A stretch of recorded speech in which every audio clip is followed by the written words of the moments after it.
இந்த ஆலயம் உனக்காக.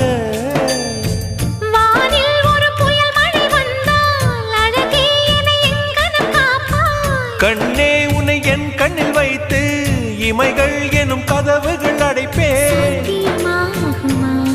நான் சத்தியம் செய்யவா?